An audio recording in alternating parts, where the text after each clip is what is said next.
The BFG by Roald Dahl. Chapter 14, Dreams. The big friendly giant was seated at the great table in his cave, and he was doing his homework.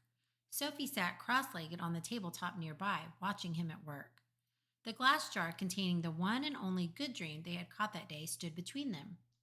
The BFG, with great care and patience, was printing something on a piece of paper with an enormous pencil. "What are you writing?" Sophie asked him. "Every dream is having its special label on the bottle," the BFG said. "How else could I be finding the one I am wanting in a hurry?" "But can you really and truly tell what sort of a dream it's going to be simply by listening to it?" Sophie asked. "I can," the BFG said, not looking up. "But how? Is it by the way it hums and buzzes?" "You is less or more right," the BFG said. "Every dream in the world is making a different sort of buzzy hum music, and these grand swashbuckling ears of mine is able to read that music." "By music, do you mean tunes?" "I is not meaning tunes." "Then what do you mean?" "Human beings is having their own music, right or left." "Right," Sophie said. "Lots of music." "And sometimes human beings is very overcome when they is hearing wondrous music. They is getting shivers down their spindles, right or left." "Right," Sophie said. "So the music is saying something to them. It is sending a message. I do not think the human beings is knowing what that message is, but they is loving it just the same." "That's about right," Sophie said. "But because of these jump squiffling ears of mine," the BFG said, "I is not only able to hear the music that dreams is making, but I is understanding it also." "What do you mean, understanding it?" Sophie said. "I can read it," the BFG said. "It talks to me. It is like a language." "I find that just a little hard to believe," Sophie said. "I'll bet you is also finding it hard to believe in quagwinkles," the BFG said, "and how they is visiting us from the stars." "Of course I don't believe that," Sophie said. The BFG regarded her gravely with those huge eyes of his. "I hope you will forgive me," he said, "if I tell you that human beings is thinking they is very clever, but they is not.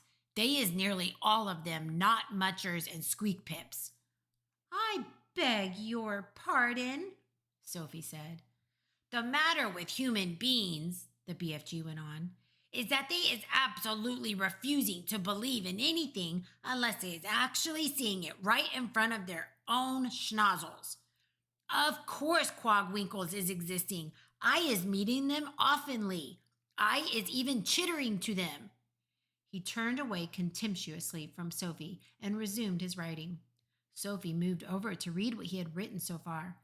The letters were printed big and bold, but were not very well formed. Here is what it said. "This dream is about how I is saving my teacher from drowning. I is diving into the river from a high bridge, and I is dragging my teacher to the bank, and then I is giving him the kiss of death." "The kiss of what?" Sophie asked. The BFG stopped writing and raised his head slowly. His eyes rested on Sophie's face. "I is telling you once before," he said quietly, "that I is never having a chance to go to school.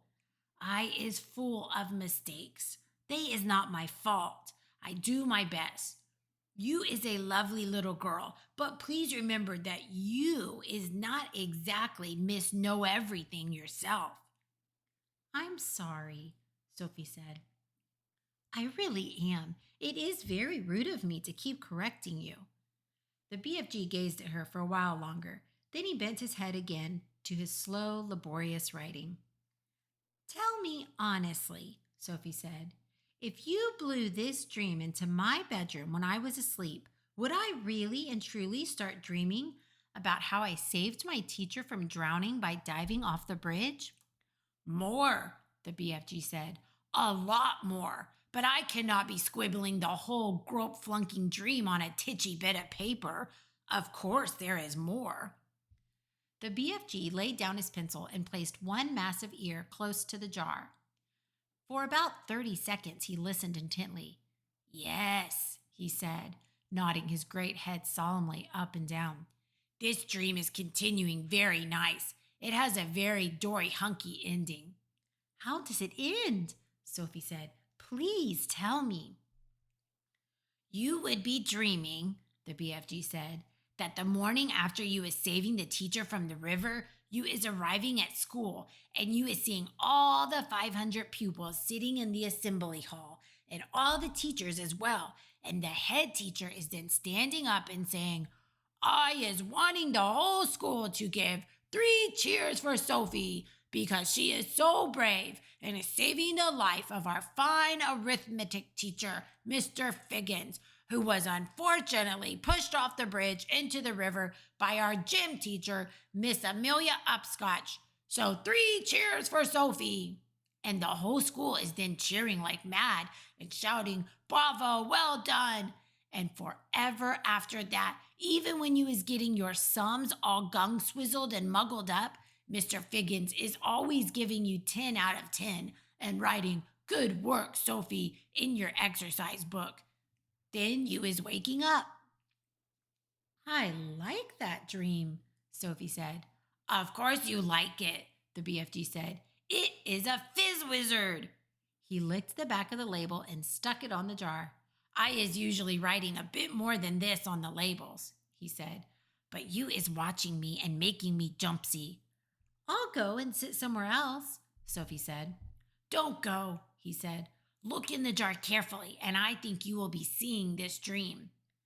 Sophie peered into the jar, and there, sure enough, she saw the faint, translucent outline of something about the size of a hen's egg. There was just a touch of color in it, a pale sea green, soft and shimmering and very beautiful.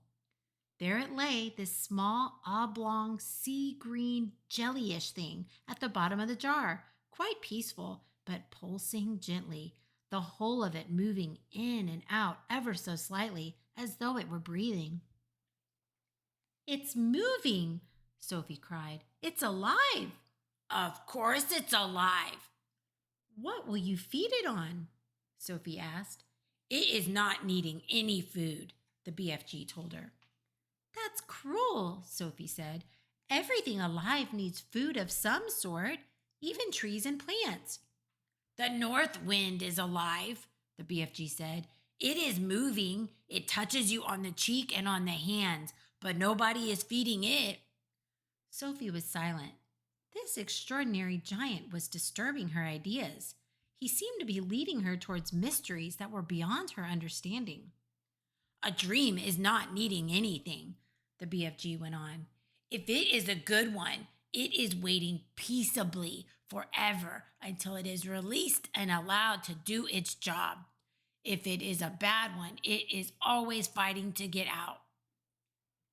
The BFG stood up and walked over to one of the many shelves and placed the latest jar among the thousands of others. "Please, can I see some of the other dreams?" Sophie asked him. The BFG hesitated. "Nobody is ever seen them before," he said. "But perhaps after all, I is letting you have a little peep." He picked her up off the table and stood her on the palm of one of his huge hands. He carried her towards the shelves. "Over here is some of the good dreams," he said. "The fizz wizards." "Would you hold me closer so I can read the labels?" Sophie said. "My labels is only telling bits of it," the BFG said. "The dreams is usually much longer. The labels is just to remind me." Sophie started to read the labels. The first one seemed long enough to her. It went right around the jar, and as she read it, she had to keep turning the jar. This is what it said. "Today I is sitting in class and I discover that if I is staring very hard at my teacher in a special way, I is able to put her to sleep. So I keep staring at her, and in the end, her head drops onto her desk and she goes fast to sleep and snorkles loudly. Then in marches the head teacher and he shouts, Wake up, Miss Plumridge. How dare you go to sleep in class? Go fetch your hat and coat and leave this school forever. You is sacked. But in a jiffy, I is putting the head teacher to sleep as well, and he just crumples slowly to the floor like a lump of jelly, and there he lies all in a heap, and he starts snorkeling even louder than Miss Plumridge. And then I is hearing my mummy's voice saying, "Wake up, your breakfast is ready." "What a funny dream," Sophie said. "It's a ring beller," the BFG said. "It's Wopsy." Inside the jar, just below the edge of the label, Sophie could see the putting to sleep dream lying peacefully on the bottom, pulsing gently, sea green like the other one, but perhaps a trifle larger. "Do you have separate dreams for boys and for girls?" Sophie asked. "Of course," the BFG said. "If I is giving a girl's dream to a boy, even if it was a really wopsy girl's dream, the boy would be waking up and thinking, what a rot bungling Greek slugging old dream that was." "Boys would," Sophie said. "These here is all girls' dreams on this shelf," the BFG said. "Can I read a boy's dream?" "You can," the BFG said, and he lifted her to a higher shelf. The label on the nearest boy's dream jar read as follows: "I is making myself a marvelous pair of suction boots, and when I put them on, I is able to walk straight up the kitchen wall and across the ceiling. Well, I is walking upside down on the ceiling when my big sister comes in, and she is starting to yell at me, as she always does, yelling, 'What on earth is you doing up there walking on the ceiling?' And I looks down at her, and I smiles, and I says, 'I told you you was driving me up the wall, and now you has done it.'" "I find that one rather silly," Sophie said. "Boys wouldn't," the BFG said, grinning. "It's another ring beller. Perhaps you has seen enough now." "Let me read another boy's one," Sophie said. The next label said, "The telephone rings in our house, and my father picks it up and says in his very important telephone voice, 'Simpkins speaking.' Then his face goes white and his voice goes all funny, and he says, 'What? Who?' And then he says, 'Yes, sir, I understand, sir, but surely it is me you is wishing to speak to, sir, not my little son?' My father's face is going from white to dark purple, and he is gulping like he has a lobster stuck in his throat. And then at last he is saying, 'Yes, sir, very well, sir, I will get him, sir.' And he turns to me and he says in a rather respectful voice, 'Is you knowing the President of the United States?' And I says, 'No, but I expect he is hearing about me.' Then I is having a long talk on the phone and saying things like, 'Let me take care of it, Mr. President. You'll bungle it all up if you do it your way.'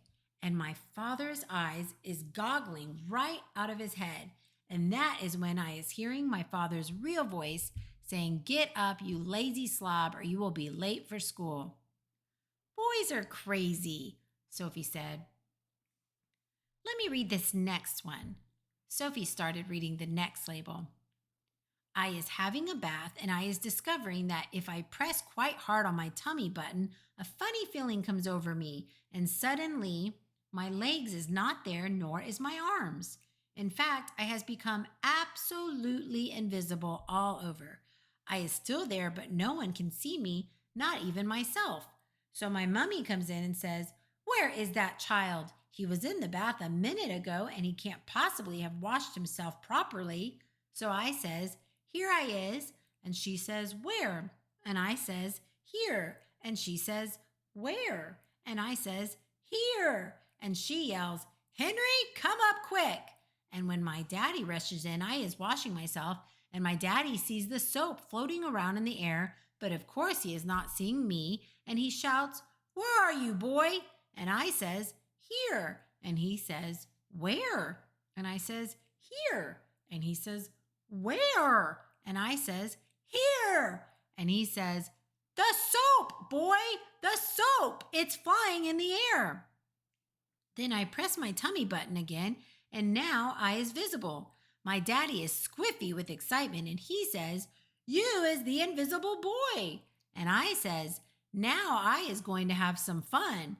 And so when I is out of the bath and I have dried myself, I put on my dressing gown and slippers and I press my tummy button again to become invisible. And I go down into the town and walk in the streets. Of course, only me is invisible, but not the things I is wearing. So when people is seeing a dressing gown and slippers floating along the street with nobody in it, there is a panic with everybody yelling, "A ghost, a ghost!" And people is screaming left and right. And big, strong policeman is running for their lives.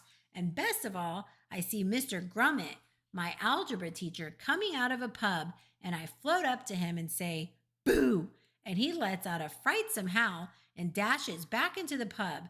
And then I is waking up and feeling happy as a whiff squiller. "Pretty ridiculous," Sophie said. All the same, she couldn't resist reaching down and pressing her own tummy button to see if it worked. Nothing happened. "Dreams is very mystical things," the BFG said. "Human beings is not understanding them at all. Not even their brainiest professors is understanding them. Has you seen enough?" "Just this last one," Sophie said. "This one here." She started reading. "I has written a book and it is so exciting nobody can put it down. As soon as you has read the first line, you is so hooked on it you cannot stop until the last page. In all the cities, people is walking in the streets, bumping into each other because their face is buried in my book. And Dennis is reading it and trying to fill teeths at the same time, but nobody minds because they is all reading it too in the dentist chair. Drivers is reading it while driving, and cars is crashing all over the country. Brain surgeons is reading it while they is operating on brains, and airline pilots is reading it and going to Timbuktu instead of London. Football players is reading it on the field because they can't put it down, and so is Olympic runners while they is running. Everybody has to see what is going to happen next in my book, and when I wake up, I is still tingling with excitement at being the greatest writer the world has ever known, until my mummy comes in and says, "I was looking at your English exercise book last night, and really your spelling is atrocious. So is your punctuation." "That's enough for now," the BFG said. "There is billions more, but my arm is getting tired holding you up." "What are all those over there?" Sophie said. "Why have they got such tiny labels?" "That," the BFG said, "is because one day I is catching so many dreams, I is not having the time or energy to write out long labels. But there is enough to remind me." "Can I look?" Sophie said. The long-suffering BFG carried her across to the jars she was pointing to. Sophie read them rapidly, one after the other. "I is climbing Mount Everest with just my pussycat for company. I is inventing a car that runs on toothpaste. I is able to make the electric lights go on and off just by wishing it.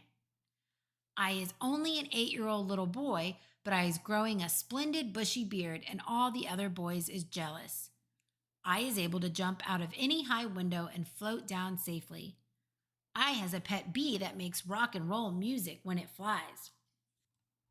"What amazes me," Sophie said, "is how you ever learned to write in the first place." "Ah," said the BFG, "I has been wondering how long it is before you is asking me that." "Considering you never went to school, I think it's quite marvelous," Sophie said. "How did you learn?" The BFG crossed the cave and opened a tiny secret door in the wall. He took out a book, very old and tattered. By human standards, it was an ordinary-sized book, but it looked like a postage stamp in his huge hand. "One night," he said, "I is blowing a dream through a window, and I sees this book lying on the little boy's bedroom table. I wanted it so very badly, you understand, but I is refusing to steal it. I would never do that." "So how did you get it?" Sophie asked. "I borrowed it," the BFG said, smiling a little. "Just for a short time I borrowed it." "How long have you had it?" Sophie asked. "Perhaps only about 80 years, the BFG said. "Soon I shall be putting it back." And that's how you taught yourself to write? Sophie asked him.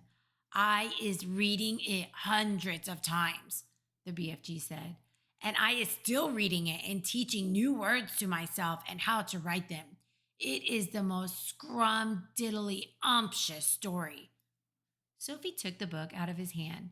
Nicholas Nickleby, she read aloud, by Dahl's Chickens. The BFG said. By who? Sophie said. Just then, there came a tremendous noise of galloping feet from outside the cave. What's that? Sophie cried. That is all the giants zip-fizzing off to another country to guzzle human beings, the BFG said. He quickly popped Sophie into his waistcoat pocket, then hurried to the cave entrance and rolled back the stone. Sophie, peeping out of her spy hole, saw all 9 of the fearsome giants coming past at full gallop. Where is you off to tonight? Shouted the BFG. We is all of us flush bunking off to England tonight, answered the flesh lump eater as they went galloping past. England is a luscious land, and we is fancying a few nice little English chidlers. I, shouted the maid masher, is knowing where there is a giggle house for girls, and I is guzzling myself full as a froth blower. And I knows where there is a boggle box for boys, shouted the gizzard gulper. All I has to do is reach in and grab myself a handful. English boys is tasting extra lick swishy. In a few seconds, the 9 galloping giants were out of sight. What did he mean? Sophie said, poking her head out of the pocket. What is a giggle house for girls? He is meaning a girls' school, the BFG said. He will be eating them by the bundle.